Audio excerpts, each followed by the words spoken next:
Uhali gani mpenzi mtazamaji wa Angel TV, na hizi ni taarifa zinazokujia moja kwa moja kutokea Angel TV Tunduma. Mnamo tarehe 28 Juni 2025, Quintin Kayombo alichukua fomu ya kugombea udiwani kata ya Uwanjani. Aidha, siku inayofuata tarehe 29 Juni alirudisha rasmi fomu hiyo kwa katibu wa chama kata ya Uwanjani. Na baada ya kurudisha fomu hiyo alikuwa na haya ya kuzungumza.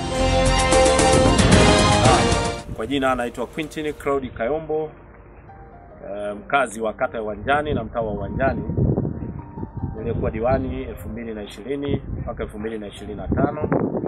Namshukuru Mungu sana kwa hatua ya miaka yangu mitano ambayo nimewatumikia wananchi wa kata ya Uwanjani, na hatimaye sasa tumefika ukomo kwa mujibu wa utaratibu na kanuni za Chama cha Mapinduzi kwamba kila anayechaguliwa na wananchi atahudumu kwa muda wa miaka mitano.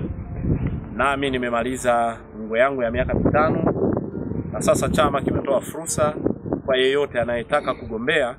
Sasa nami nimekuwa miongoni mwa wale wote watakao kwenda kuchukua fomu. Kwa hiyo jana nimechukua fomu na leo nimeweza kurejesha.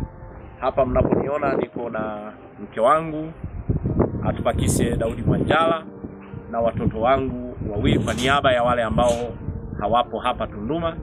Kwa hiyo tumeona tuungane na familia, lakini tufate zile taratibu za maelekezo ya chama kwamba hatuhitaji kuongozana na msafara wa aina yoyote. Nami kama mtiania na mgombea nimetii na kufata taratibu zote, na ndio kwa maana nimekuja na familia yangu, mke wangu na watoto wangu.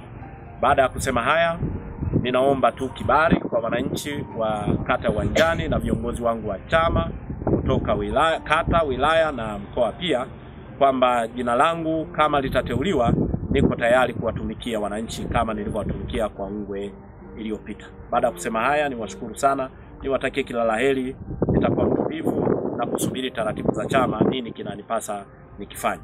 Lakini nimshukuru sana mke wangu kwa jitihada kubwa, amekuwa akinishauri katika mambo mengi, lakini hata nilipokuwa niko busy sana kwenye kazi za serikali hakusita, aliendelea kuniombea, na hatimaye mimi kwa kweli nimeweza kufanya kazi kwa moyo wa upendo na unyenyekevu kwa sababu ya baraka za mke wangu. Nakushukuru sana. Asante sana. Lakini niwashukuru sana wanangu. Mbarikiwe sana kwa kuendelea kuniombea, na hatimaye leo mmeongozana nami tena kuja huku. Mungu awabariki. Endeleeni kuniombea sana. Asante sana vijana. Nashukuru sana. Bwana Innocent.